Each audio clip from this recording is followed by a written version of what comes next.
The Archives of Darkness, the full Poison records. The year is 1677. We are in the heart of the Grand Siècle, the great century of France. The Sun King, Louis XIV, has transformed a humble hunting lodge into the most magnificent palace the world has ever seen. Versailles. From its hall of mirrors to its sprawling geometric gardens, everything about this place is designed to reflect one thing: absolute, divine perfection.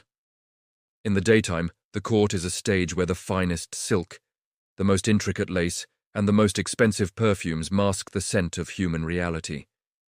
It is a world where a single smile from the king can make a fortune, and a single frown can destroy a family legacy.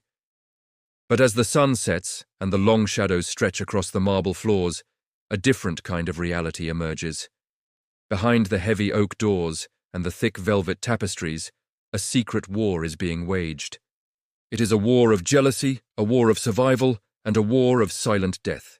This is the true, unabridged account of the affair of the poisons, the greatest criminal scandal in the history of the French monarchy.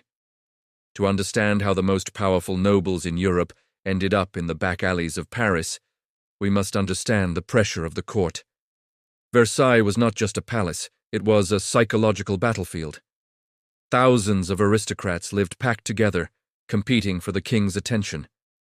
In this environment, hatreds didn't result in open duels, they resulted in whispers.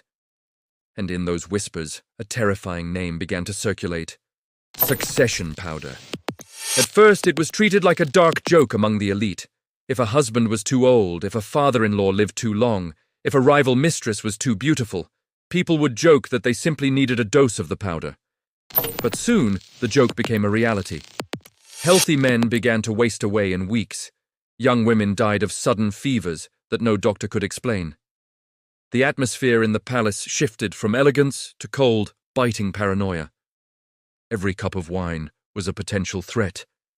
Every gift of gloves or perfume was handled with trembling hands. The investigation that would blow the lid off this golden cage began not in the palace, but in the mud and filth of the Paris slums. Gabriel Nicolas de la Reynie, the Lieutenant General of Police, was a man who believed in order above all else.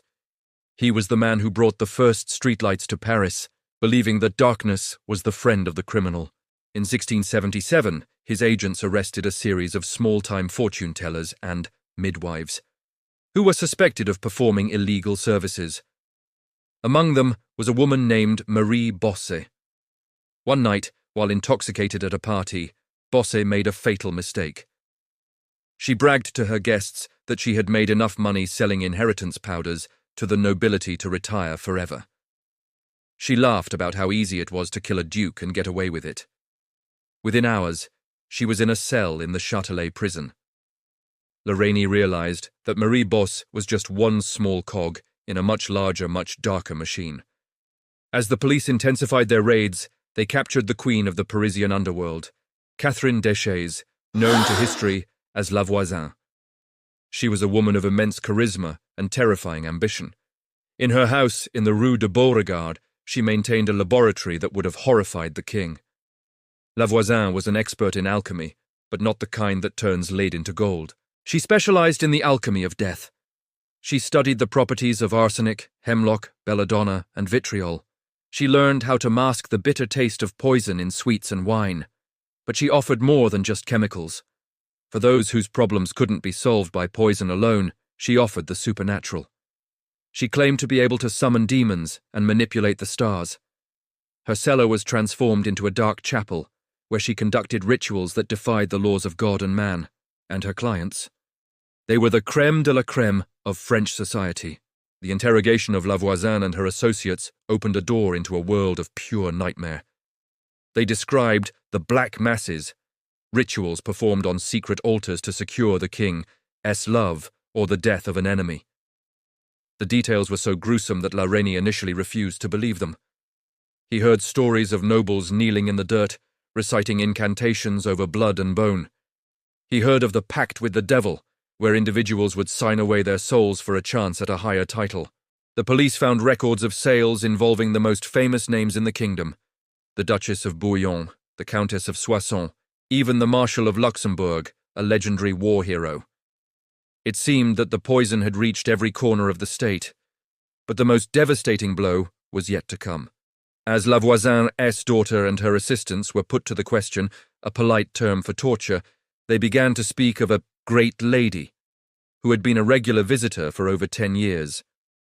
They described a woman of incredible beauty, a woman who had given birth to the king's children, a woman who was the true power behind the throne. They were talking about Françoise Athénaïs de Montespan. The accusations were specific. They claimed that when the king's interest in her began to fade, she turned to La Voisin for love philters. When that wasn't enough, she allegedly participated in rituals to ensure that her rivals would wither and die. The investigation suggested that she had even been involved in a plot to poison the king himself after he took a new, younger mistress. When Reynie brought these findings to Louis XIV, the king was shattered. For a man who obsessed over his public image as the God-given ruler, this was a catastrophe.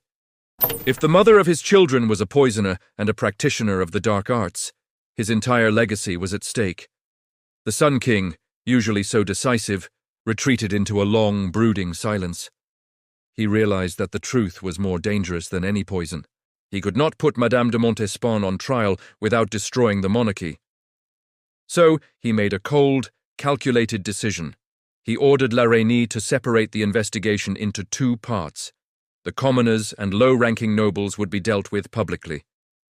But the evidence regarding the inner circle, the secret of the king, would be kept in a private, locked chest. The Chambre Ardente, or burning court, continued its work for years. In the end, 36 people were sentenced to death, including La Voisin, who went to the flames without ever betraying the names of her most important clients. Hundreds of others were sentenced to the galleys or perpetual imprisonment in the oubliettes, the forgotten cells of the Bastille. These prisoners were held in total isolation, forbidden from ever speaking to anyone, for fear that they might reveal what they knew about the ladies of the court. Madame de Montespan was never arrested. She remained at court for several more years, but she was a ghost. The king never looked at her the same way again. Eventually, she was forced to retire to a convent, where she spent the rest of her life in prayer and silence, haunted by the shadows of her past. The affair of the poisons officially ended in 1682, when the king issued a royal edict. It was the first law of its kind, strictly regulating the sale of poisons and the practice of pharmacy. It effectively ended the era of the fortune-telling poisoners. But while the law was public, the truth remained hidden. Louis XIV eventually gathered all the testimonies, the letters, and the confessions regarding Madame de Montespan and burned them with his own hands. He thought he had erased the stain. But history has a long memory. Centuries later, historians found the private notes of Reynie, the man who couldn't bring himself to destroy the truth. As we walk through the Hall of Mirrors today, we see the reflection of a glorious past. But if we look closely, we can still see the cracks. The affair of the poisons reminds us that the human heart is capable of terrifying things when driven by the fear of losing power. It reminds us that behind every great civilization, there are stories that were never meant to be told. The Sun King wanted the world to see only the light, but it is in the shadows where the real history is often found. And those shadows, once invited in, never truly leave.